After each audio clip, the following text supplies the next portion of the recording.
was like, we're a fourth one. We're good. Everyone loves a good horror comic book. And today we have the opportunity to talk to you about one of the biggest horror comics on the horizon right now, a book that you can support on Kickstarter, a book that is coming from some very, very talented individuals. There's one you're very familiar with if you like this channel, that is Dirk Manning. Dirk Manning, the mastermind, the 20-year comic book veteran behind books like Tales of Mystery that I love so much, horror extraordinaire Dirk Manning. Now, we all know Dirk, the man that might be new to you, but is not new to horror comics, or not new to horror books, is new to horror comics. Have you ever heard of Bird Box? The book, the movie that exploded? We've got the writer, Josh Malerman, a superstar horror writer, working on his very first graphic novel. We are talking about RSVP, E.S.P, Yeah. creative team. Josh, Dirk, thank you so much for being here. Oh, no, thank you, man. You guys know you're some of my favorite people. So thank you for having us both on. I already know that I could just listen to you talk for 60 minutes. I think that was amazing in and of itself. It's like a pro wrestling intro, right? It's like it's WrestleMania week, like the pyro goes off. Well, Dirk, we do share that wrestling connection, so you know where my roots are. Yeah. And can I say something right off the bat? Because I've been Please. champing at the bit about this. You really put a lot of mustard on the title, right? RSVP, E.S.P. You really juice that up. The origin of the title of this book is going to be of special interest to the Comics Pals. I don't know if it's going to come up later or not, or if I should just get out of the way right now. Go for it. So, Drina Joe, editor Drina Joe, another friend of the show. Love her. And any to know where is to love her. And Drina Joe and Josh Malerman and I, we all got pizza together after a convention a little over a year ago now, I think, right? Or Yeah. yeah. Right. And this horror graphic novel, which we'll talk about great length, had another name originally. But it was too close to Instance Around the House, which, as Josh will probably talk about a little bit, the news just broke about some cool film stuff for that. So we're all having pizza. Now you guys all know me, Drina, and you get to know Josh real well here. We were all sitting at this table, this high top. Drina's feet are like swinging because they don't touch the ground. Am I lying, Josh? No. No, I'm not. And we're trying to brainstorm a title. And this is a book about these two psychic kids who are like having like this war with this scientist and stuff like that. And we're sitting there and we're just literally like just brainstorming. We're like, okay, it's about this scientist who invites these two kids to his house, to his lab, and like invitation. Like, no, we can't do the invitation. That's a horror movie, right? Blah, blah, blah. And that doesn't talk about the psychic aspect and things like that. And as a lark, I just go, we're like, I think you even said, maybe, I don't remember who said it first, like RSVP. And I go, RSVP, E.S.P. And we all froze. And it was the twinkle in this guy's eye combined with the sneer on Drina Joe's face. She's like, I hate it. And then I think Josh even goes like, I don't like it, but I kind of love it. I think it just that's it. Yeah. And we couldn't get away from it. And I don't remember what you said, Josh, that really won me over. Do you remember your comment about the uniqueness of the title? Yes. No, I mean, as someone, okay, I've written like 41 novels and hundreds of songs and short stories now. And it's like, it is not every day that you chance upon a title you have never seen the likes of before. And so to me, like when Dirk said that, he was kind of like like it was just whimsy or whatever. Just being a goofball. He's kind of being goofy, and I'm like, no, wait, that's good. Like I've never seen that before. I've never seen a title like that before. And it, as being new to graphic novels, as someone who has seen like what I know of graphic novels seems more elastic to me, or more willing to like take a chance, like calling a story something like this than a novel would. I can't really imagine a novel called this, but I can a graphic novel. And so it all like when Dirk said that, I was probably at my Dang mouth it. full of pizza. I was like, no, no, no, no. Again, like I don't know if I like this, but I love this. Like I've never seen that before. And it's funny because as we all know, it's like you name something, whether it's your band or your book or whatever it is, your dog even. And then at first you're like, yeah, I don't know. But then like eventually it can't be anything else. And that's what's happened here too. And I absolutely freaking now I like it and love it. Yeah, yeah. And when Josh said that, he goes, "Do you know how hard it is to come up with a title that's never been done?" Yeah. And that comment, aside from the fact that I knew that it would just, and Dree and Joe, I know you're gonna be watching this. You know we love you, but we also love to just torment you just a little because an editor should always be in a little bit of strife. And her legs just swinging off the chair. She got so mad. But yeah, that is the never been revealed before. I saved it for this moment. And that's why I was so excited to jump into it. Secret origin of the title of RSVP ESP, now on Kickstarter at rsvp-esp.com. It's impressive to have a sing-songy title too. It's you don't need a jingle. It's in it. Like yeah. Yeah. Just we were just like we were literally just the three of us sitting at this table, this high top, just throwing words around like, well, he invites him and he's psychic and he's this and he's this. And then even Joshua Ross, who's another friend of the show, when we told him the title, he's like, mm. And we all went through that same evolution of it's so different, but it's so different. And like Josh said, he's like, there's never been there. This is like, if I saw this like on a like bookshelves like this, if I saw that on the spine, I would pick it up to see more about it. Yeah, I mean, okay, a parapsychologist like who's hell bent on proving the existence of ESP. He scours the internet and life for any evidence, little tiny shreds of anyone that may, maybe a video here or somebody predicted something or whatever it is, and he discovers what he thinks are two, boys that show some propensity. He has no idea how powerful the boys are that he's invited to study. He has no idea. They can do anything, like godlike abilities. But he caught like a smidgen of a video where, oh, that seems like a prescient moment this boy had. Right. Having no idea the guy can literally alter your reality. Like you don't even the doctor may not even be in his home anymore while he's talking to him, right? Yeah. So a lot of and not to say on the title, but it's a good segue to what it's about too. A lot of like title you could call it the invitation, you can call it the study, you could call it whatever. So when Dirk said that, I felt like it was like a colorful stamp on a colorful story. And so because the story itself, and now we can leave the title behind, the story itself gets more elastic as the book goes. The two boys, we learn more of what they're capable of. That doesn't necessarily mean the doctor does, because one of the boys wants or is happy to be with someone who's encouraging his abilities. Yeah, he wants to prove that it's real. Yeah, the other one of the boys is like, oh my god, this is amazing, someone cares about this, and the other boy is like, I don't want to be a lab rat. And doesn't want the doctor to know that this stuff is real. So like Doesn't want them to know it's like failing on purpose, and yeah, and what they start to essentially have a war over the doctor's reality. Someone knocks at the door. Really? Maybe?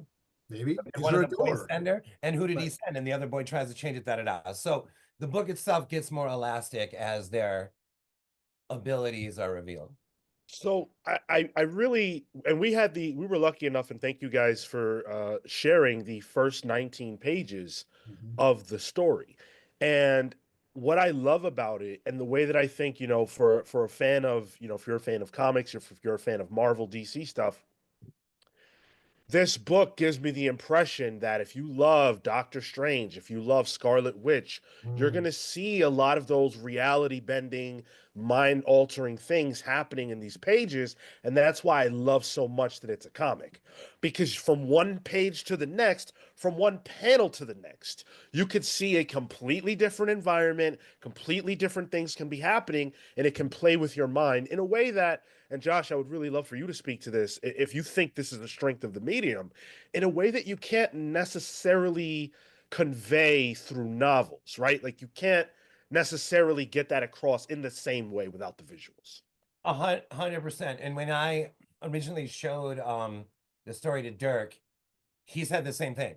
He said this story will work better this way than it would as a novel or a short story or a long short story, whatever. It would work better this way. And I'm a huge fan of like the beat of a story, like the rhythm. When I'm like writing a novel, that's almost more important to me. Same thing with the music, more important than any like technical skill necessarily, right? Like, yeah, I can recognize when there's a killer or guitar player, but I prefer the Ramones or something, right? I want the like that's the rhythm to it, right? And that is something that I am 100% new to and witnessed in the graphic novel, the rhythm of panel to panel, the gutters, page to page. What the all of a sudden a single image takes up the whole page, you know, after a silent, wordless panel for a breath. All stuff I had never been a part of. I've read before, but I've never been a part of the building of that. And so, as someone who's like written movie scripts, but I say that, but like I'm a novelist. The script isn't home for me. The novel is home. Mm. But as someone who has written scripts, I was kind of just expecting that from Dirk because Dirk wrote the graphic novel and he sends me the script, and I was expecting like the same exact, but no, it was panel by panel, and like foolish me didn't anticipate that. And how you brought up, not only is what you described not available to the novel, in a weird way, it's not even available to film. Right. Mm. And like, so I feel like I experienced like a whole new rhythm just by reading Dirk's script. And I was like, oh, snap, this is gonna be good. Yeah. So so. Yeah, I Joshua was the know. one. Joshua and Colin Johnson are the ones that then bring it over the top, right? But It, no, it wait, and we never talk about it. Like, were you taken aback, Josh? Not to take your job, guys. Sorry, but you read it like, and we never talk about this. When you read it like that, expecting a movie script, what were you like? 1.1, 1.2, 2.5. I mean, were you like, what the hell is this? I even think. No. I figured that out. I think you even told me. I think you Okay, had good. mentioned in an email or something that that's how it would be or something with the script. But no, I understood. I understood what was happening. And then you start to see it as like, and when you flip the page and when like these kind of things, insert panel, like these kind of things, you start to see it in a different way rather than this sort of continuous, um, whatever you would call it, for like assembly line of images for a movie. And Mhm. it seems like each panel had its own moment to shine, its own work of art.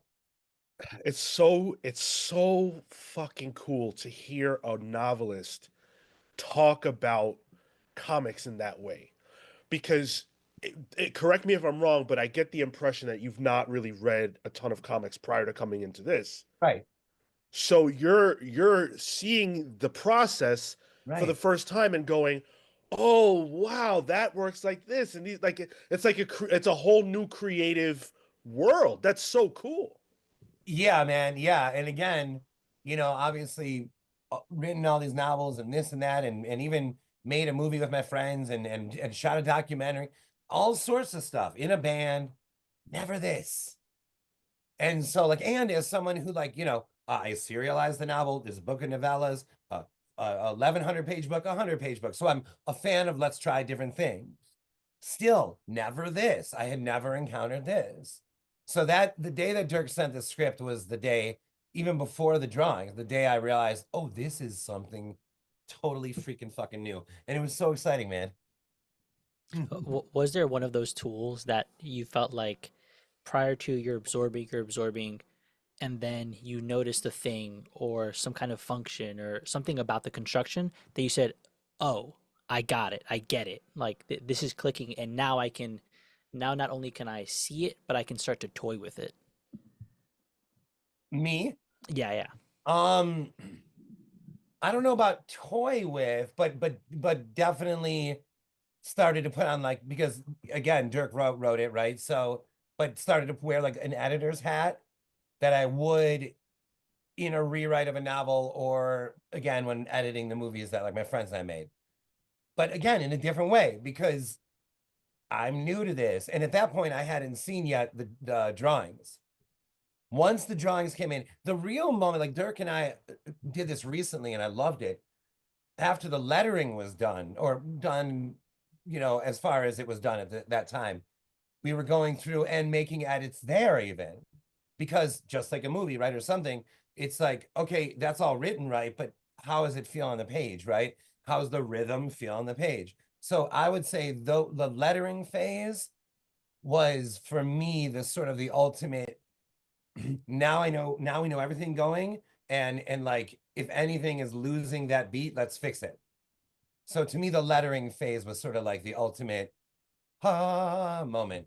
Yeah, because even for me, who's written over 20 graphic novels and worked with Joshua Ross for basically most of my career in some capacity, even then seeing the letters on the page, I did a tiny bit of pre-editing and like rearranging the placement, but I also wanted Josh to see it because this is Josh's story, right? And so I showed Josh, I'm like, here's how the lettering sits now.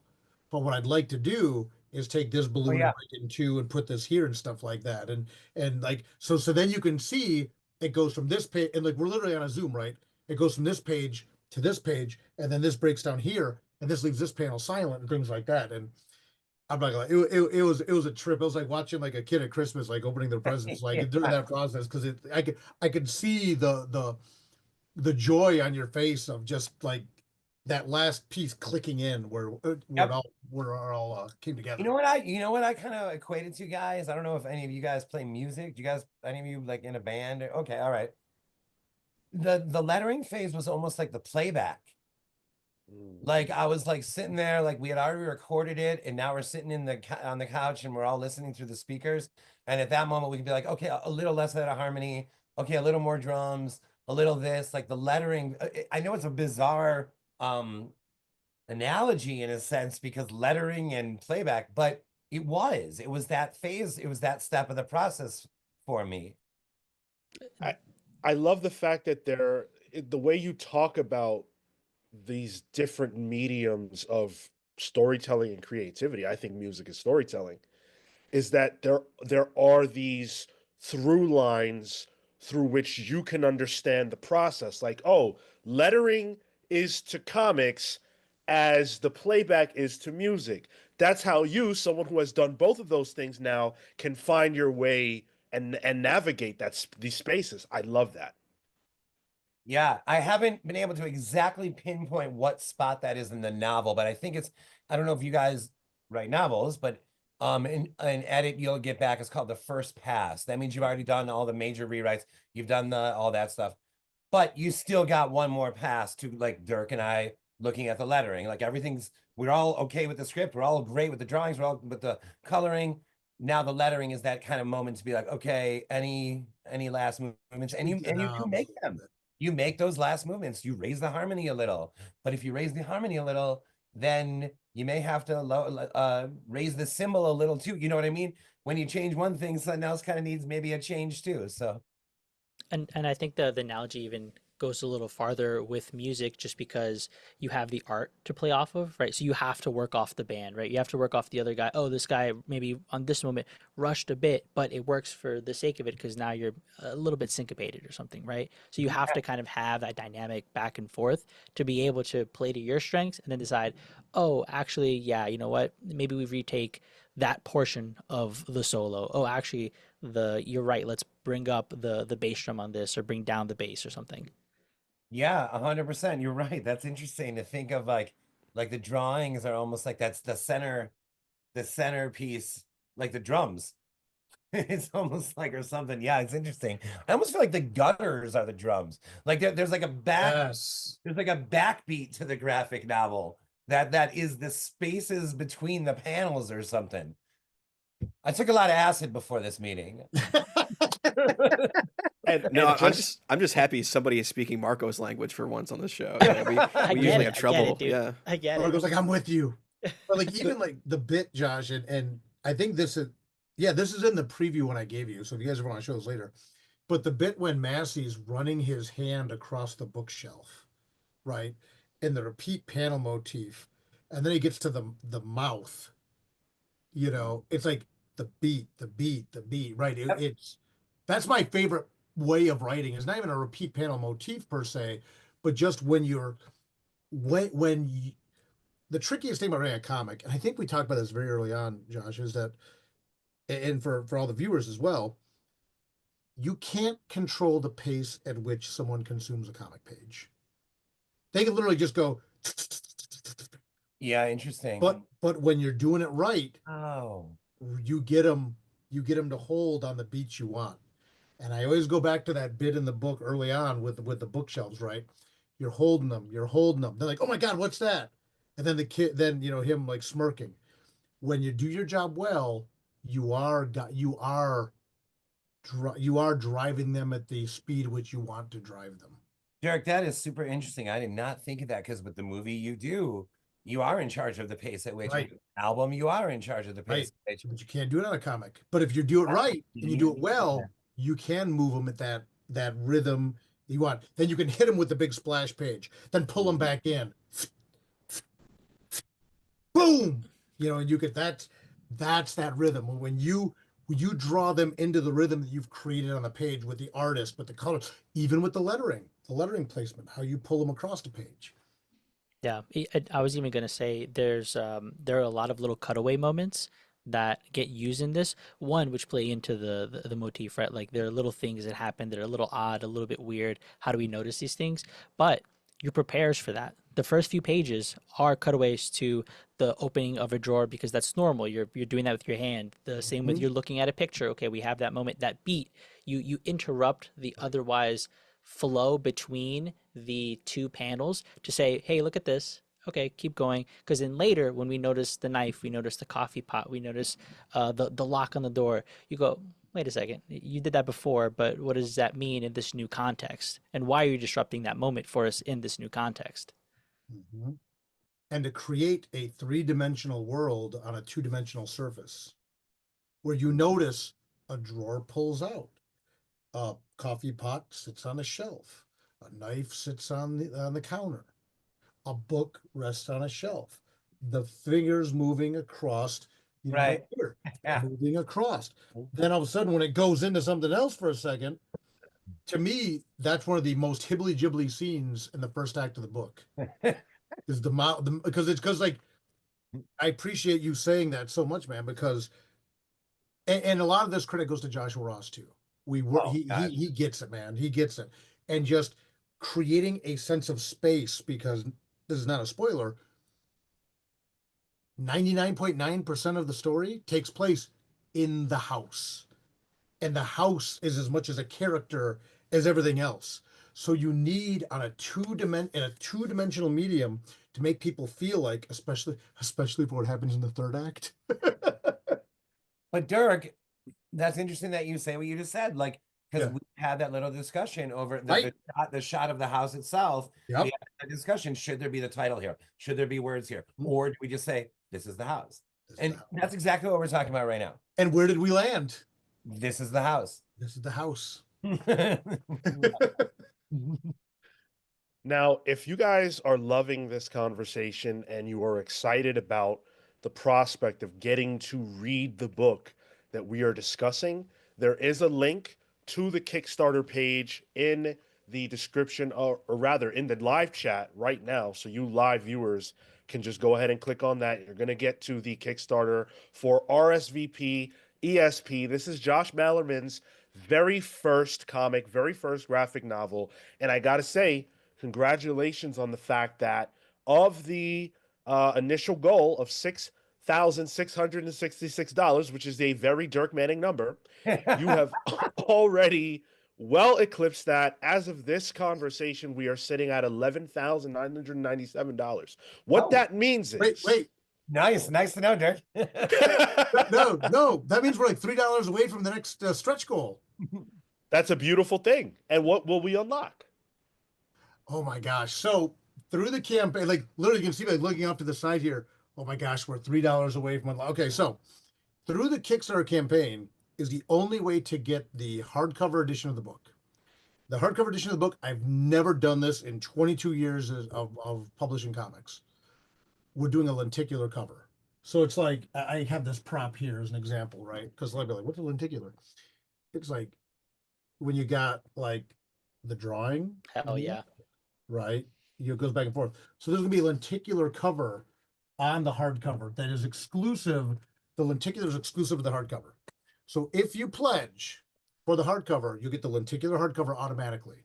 We have already unlocked a book plate signed by me, signed by illustrator Joshua Ross, signed by superstar, New York Times #1 best-selling author extraordinaire, multiple movies under his belt, including one announced today, Josh Malerman. So you get 3 signatures. Now you also get a purple ribbon bookmark, and in $3 from now, the hardcover will also, along with the ribbon bookmark, the triple signed book plate, come with purple gilded pages. Oh, that's a big one. Yeah, right. That's a good one. And then after that, the hardcover will become leather bound with purple gilded pages, the purple ribbon bookmark, What I love and the 3 Dirk, signatures. what I love about, because again, I'm new to everything about this. What I love about what you set up, and you did, present this all to me, your ideas. It's all about the book. Everything you just said is about the book, and making it like either fancier or more fun or bells and whatever it is. It's still about the book, and like that's I don't know. It's just cool to. It's nice to watch you work, man, and it's nice to watch you like so focused on the work of art itself. It's cool.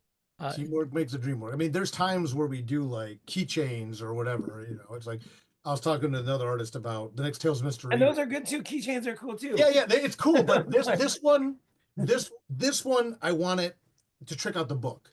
Other campaigns will do crazy different stuff. Like I've done candles, I've done coffee, right? Different stuff.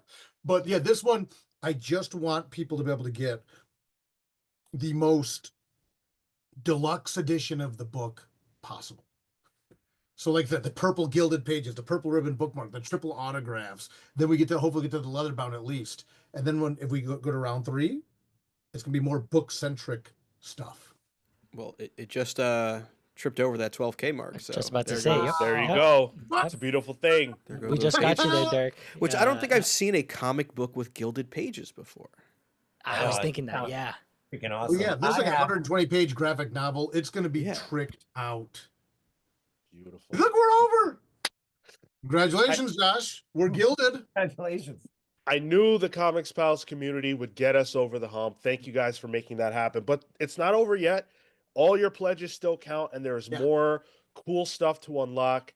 I also want to say if you guys have any questions in the live chat that you want to direct the way of anybody on the panel, be it Dirk or Josh, please feel free to leave them there. Super chats get you to the front of the line, just like my man Matt Fisher, who dropped $4.99 on us, who said, "Keep up the cool interview. Until the cows aren't in pasture, make mine the Comics Pals." Thank you so much, Matt. Right on.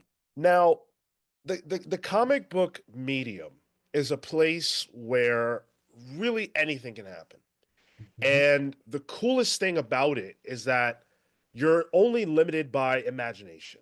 Budget is, I mean, you have your artist, right? And so they're going to draw what, hopefully, what you agree, what the collaboration is. And so for you, Josh, as you've seen the pages come in, the visuals, as you saw the script coming in and things like that, was this coming to life the way that you sort of envisioned the story on the outset, or did you have to kind of make a complete switch in your mind in terms of how you were thinking about this thing when it became a comic? That is such a good question. I would say, how do I express this? That I had a vague sense that, again, that things would become more, let's say in the story, things would become more elastic, and I tried my hand at a few of them, that kind of thing. But then Joshua Ross, Colin, Dirk actually made that happen. So it wasn't how do I express it? I was expecting it, but could not have foreseen this. Mm. So I was still expecting like the story to unravel, and that's no pun intended. That one of my favorite panels is a complete unraveling, and but yeah, so couldn't have foreseen this, and almost in the same way that you can imagine someone adapting your book to a movie or whatever, but doesn't mean you know exactly what it'd be. So couldn't have foreseen exactly this look and feel, but knew from the start that it could go somewhere like that. Yes. And it's fascinating because when Josh first showed me the story, the only person I could imagine illustrating this was Joshua Ross. Mm. Literally. And that's no offense to the Sally Scotts of the world, the Austin McKinleys, the Mariana Pesco's, Les Gardner, it doesn't matter. Literally, when I'm reading this story from Josh, I'm like, Joshua Ross is the only one that can draw this. Now, mind you, timeline wise, Joshua was working on, I think it just finished Left Turns, or was just finishing Left Turns. And we had not done a long form book together in a while. And he was kind of focusing on doing his own thing and then also his tattoo studio. So I called Josh, which again, I mean, we talked all the time anyway. And he said, Joshua, for the sake of Josh Malerman versus Joshua. I said, Joshua, I go, I'm sitting on a story right now, and it's by a very major name in horror. And I can't tell you anything else except for the fact that you are the only one who can make this work. I said, it's probably gonna be about 120 pages. It's gonna be a full graphic novel. Can we get the band back together on something big? And he goes, I don't know what it is, but all right. If you're saying it, I trust you. Like, thank you. So then I go back to Josh. I'm like, okay, I got an artist, and then he sees like Left Turns, which is like this very amazing book. It's very slice of life. And I gave him Nightmare World just to give him samples of like what Yeah. Joshua can do. Yeah. Oh man, have you guys read Left Turns? Oh yeah, I loved it. Yeah, really like, that was I don't remember exactly that was my introduction to Josh Ross. And other than I got wasted when he was at my house. But that was it too. Like, I wanted to get everyone together so that everyone knew each other, because creating a comic's a very, I hate to say this word, I was going to say intimate process, but it's a very personal process, and I wanted everyone to meet. So yeah, Joshua came to our area for a tattoo thing. We get together, and Josh and Joshua hit it off because previously Josh met Dree and Joe. Colin's very far away. We couldn't get him here, but but getting everyone together. Well, I mean, obviously Dirk knew, but I think one of the reasons why Josh Ross is so great for this, and again, if I sound like a newbie, well, good, maybe that's refreshing to you guys, but to me, he seems like a real combination of old school and new. Mm. Like there's something like classic to his drawing, but also new at the same time. And I think that this story idea, I wouldn't say it could have been a Twilight Zone episode, but it has some of that to it, right? Like this scientist, welcome boys to my home and lab, and then the boys like, by the end the doctor's crazy and the kids ran off of this reality, right? And sounds like Parenthood, although I have no kids. And I think that maybe I do. Maybe I You just don't know it, yeah. maybe they're psychic. Anyway, but yeah, I think Josh Ross is that combination of, to me, as from what I know of comics, that classic modern combination. The story idea has that too. And so right away I was like, oh yeah, I know this guy is like right on for this. And Dirk was totally behind that.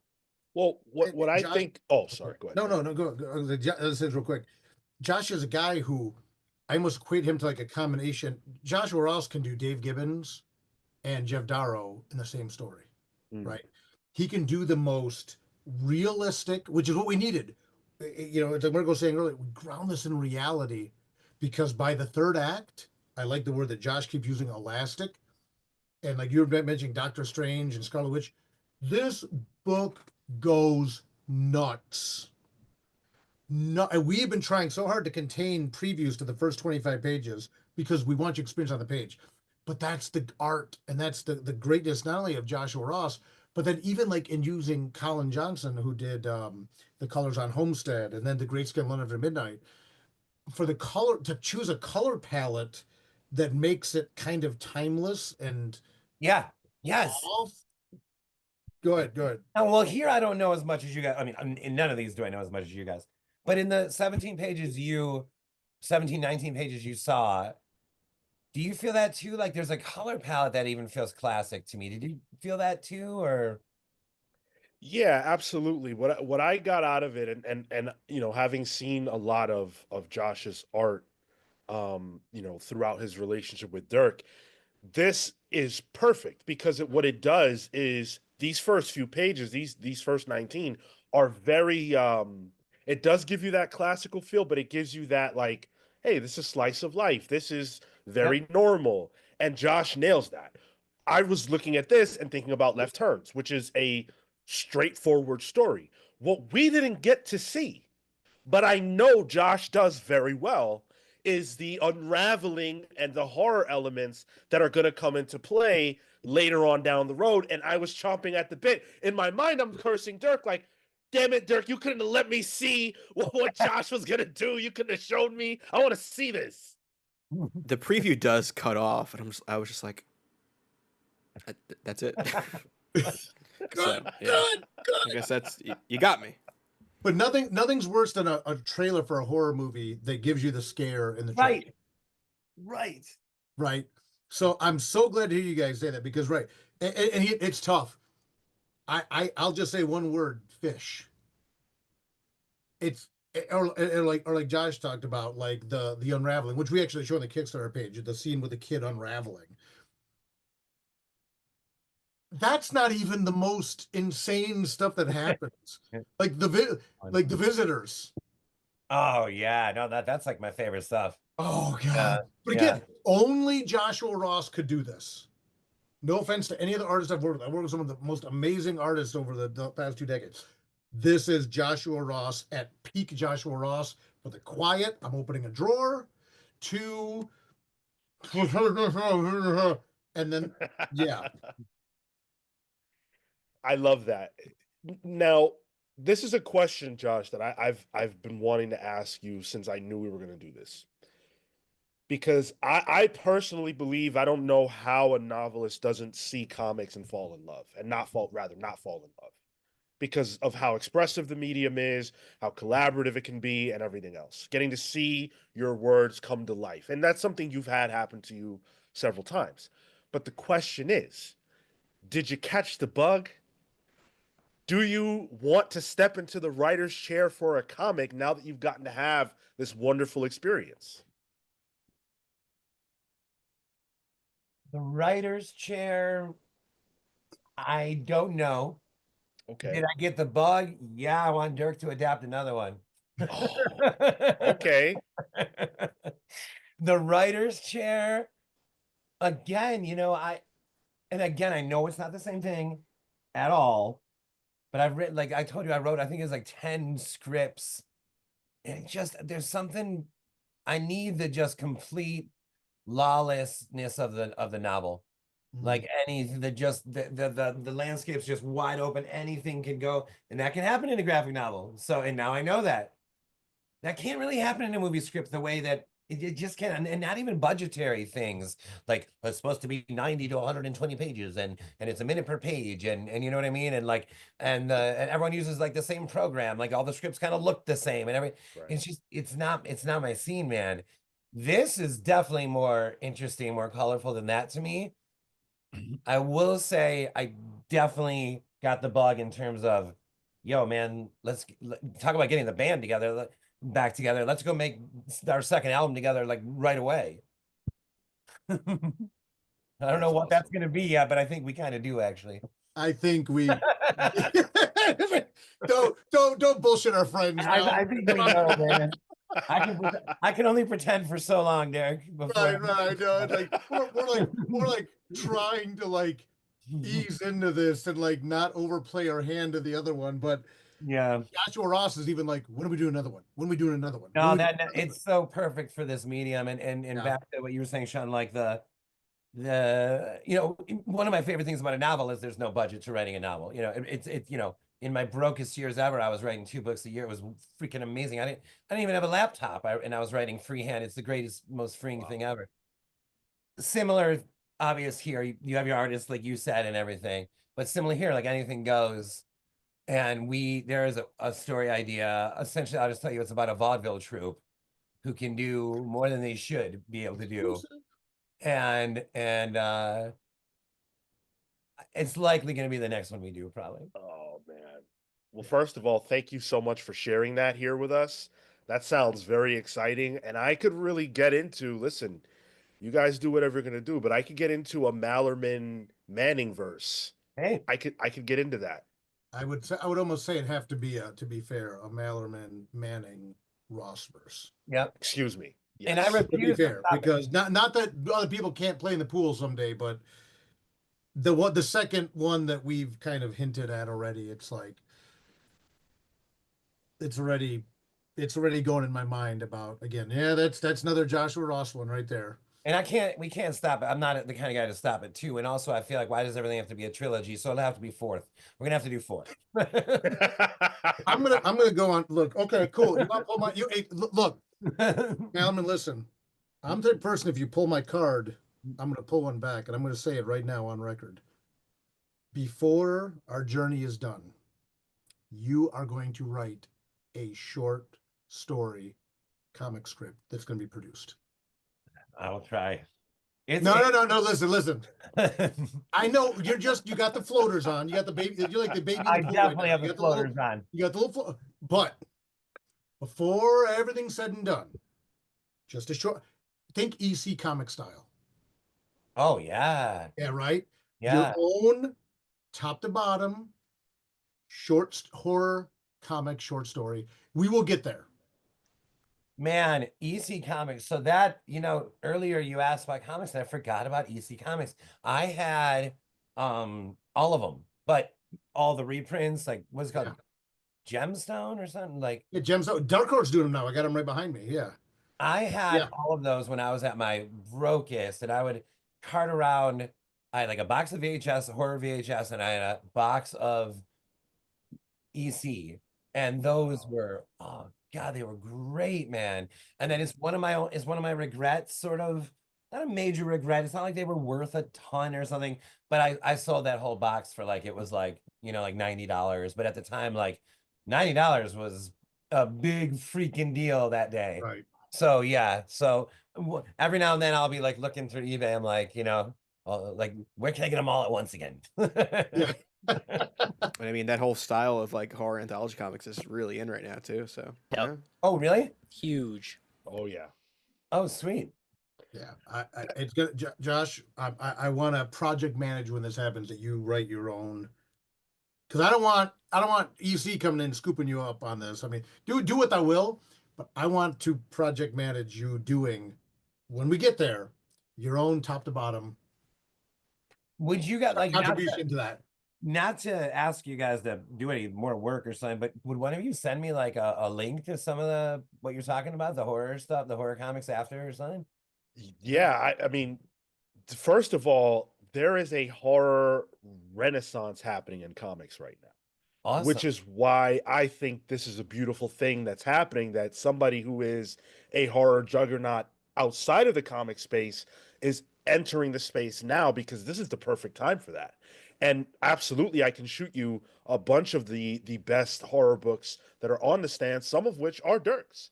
But there are a tremendous amount of great horror books out right now. Great. That is wonderful. Absolutely phenomenal to hear. And they are doing the really nice trade paperback. Because again, I obviously you can see my office. I love comics too. And I was trying to like navigate the Zoom, but like right here behind me, you can't see it on that shelf. They're doing Dark Horse is reprinting all the old EC like the gemstone style editions, the old EC reprints. They're doing them now in $20 trade paperbacks, dude. Beautiful. They're amazing. They're great. They're dude. They're great. We'll get you covered, brother.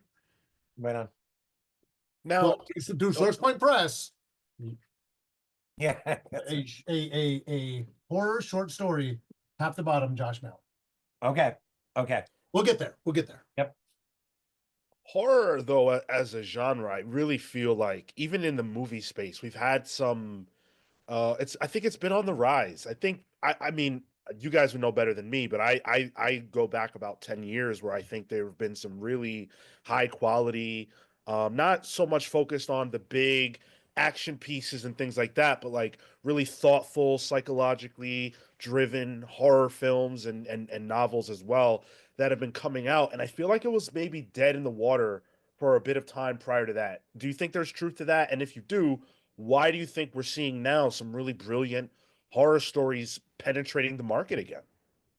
Well, in terms of like the novels and movies, I think a lot of you know, a lot of, I don't want to say the new class or whatever, this generation of writers, this group, it feels like as opposed to like a singular like Stephen King, it feels like there's like 60 or 70 of us that make up Stephen King. Like there's a whole group of us that grew up in the 80s with this unbelievable flow of like the most colorful, dynamic, could be from the most serious thing, like horrifying, to like the goofiest and most playful or punkish thing. And so there's this wide variety that now we are all of age to be writing these stories and making these movies, right? It's like if we talk to almost any of my colleagues, we're all like coming from the same, what's the first horror movie you saw? It's like the same one you saw, and that kind of thing. So I do think that it has something to do with that 80s golden period of horror.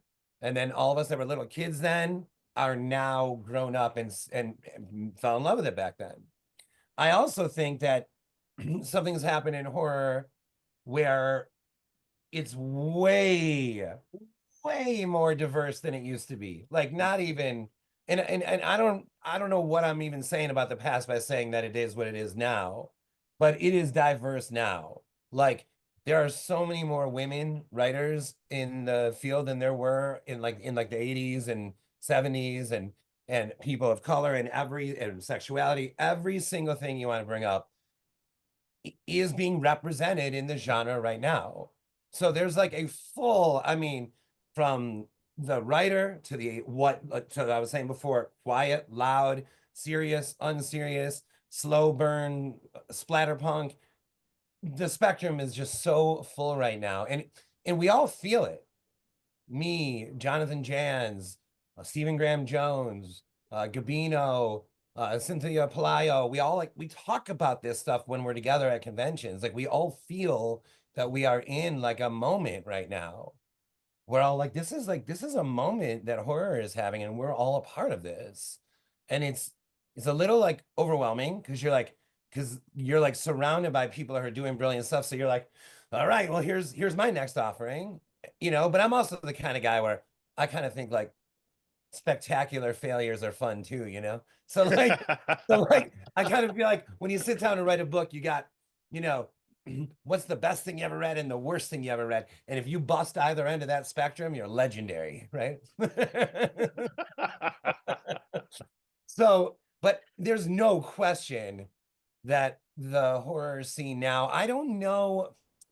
I think that it almost, to me, this is gonna sound kind of funny, but if you remember them in Insidious, when it opens with the violins on the title, do you remember that moment in the movie?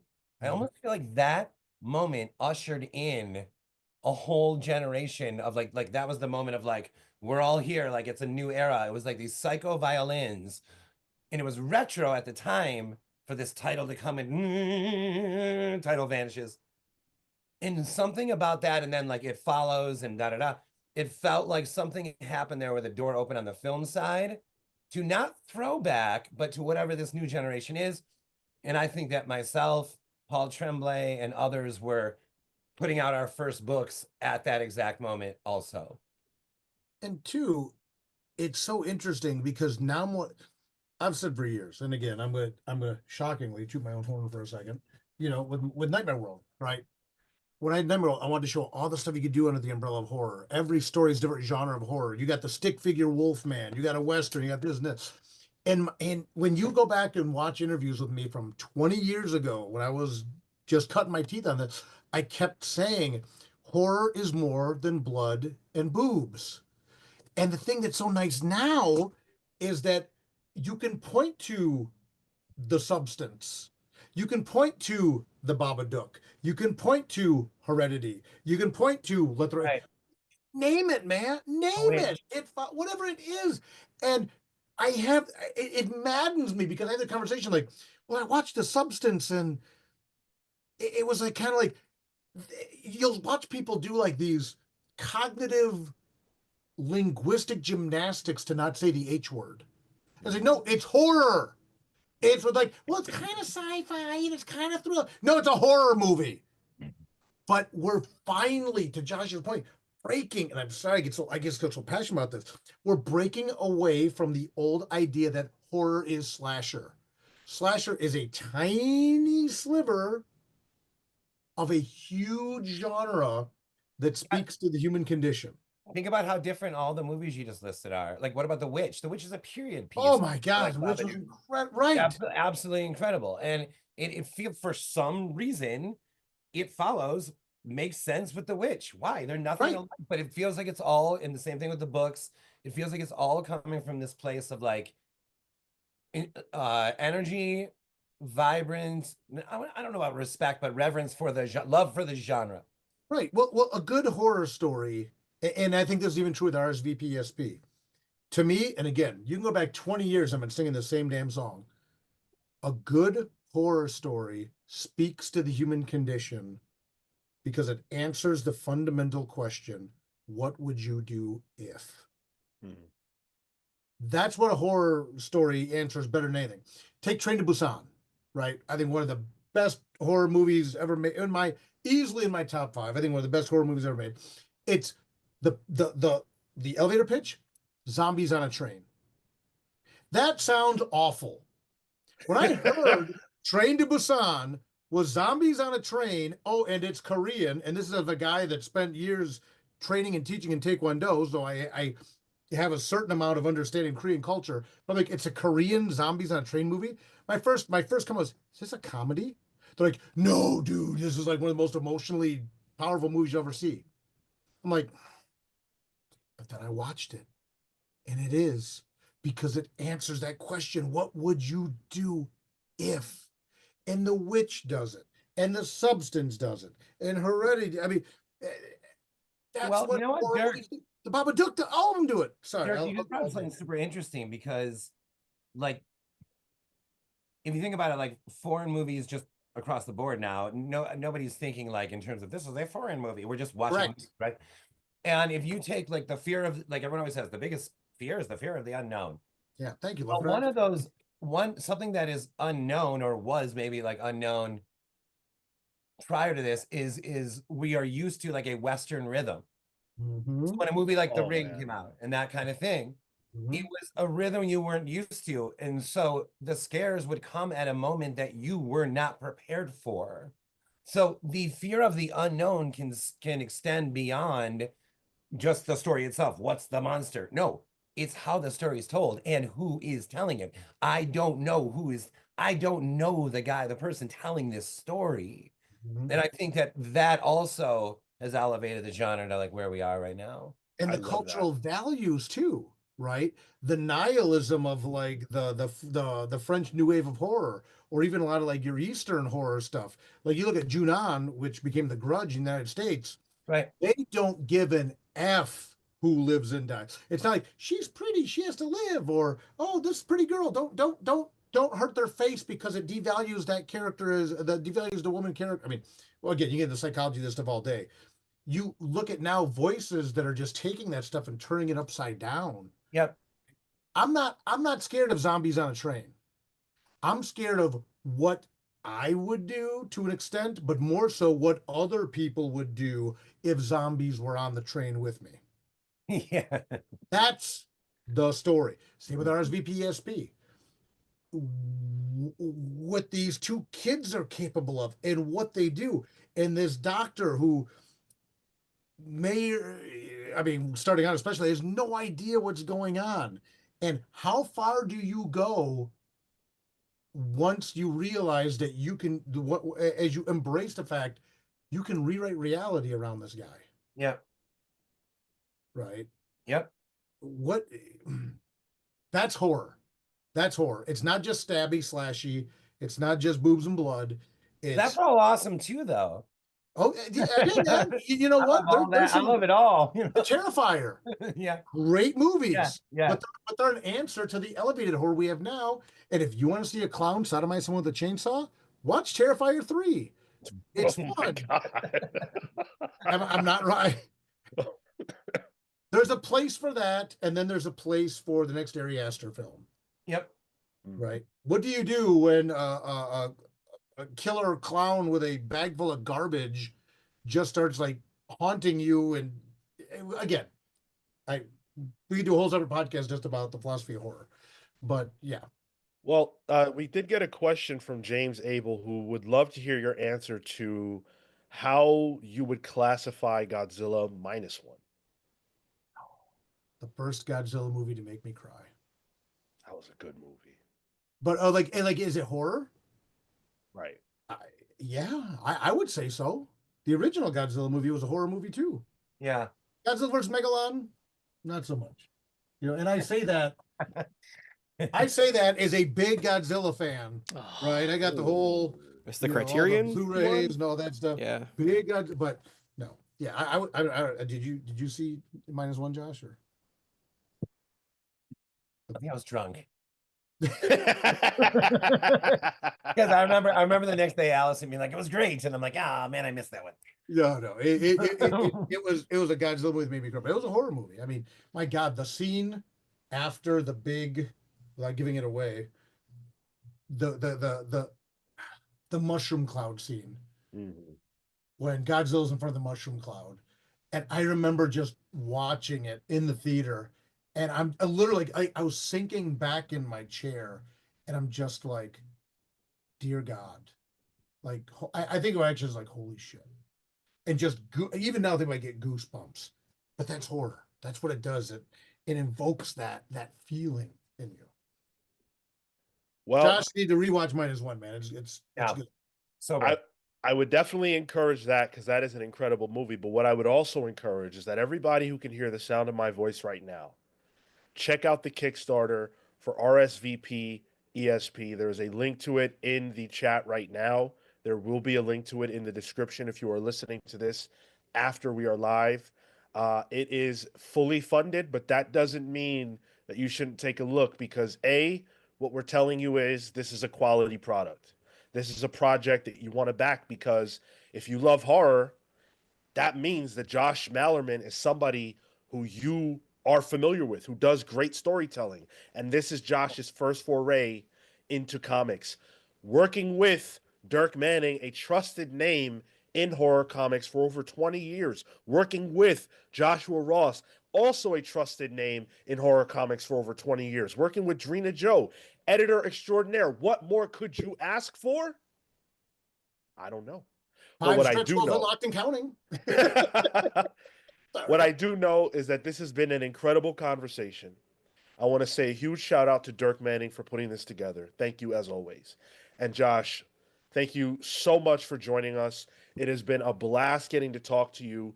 I hope we can do this again because I really hope that this is not the last comic book project that you, sir, have to talk about and promote. So thank you.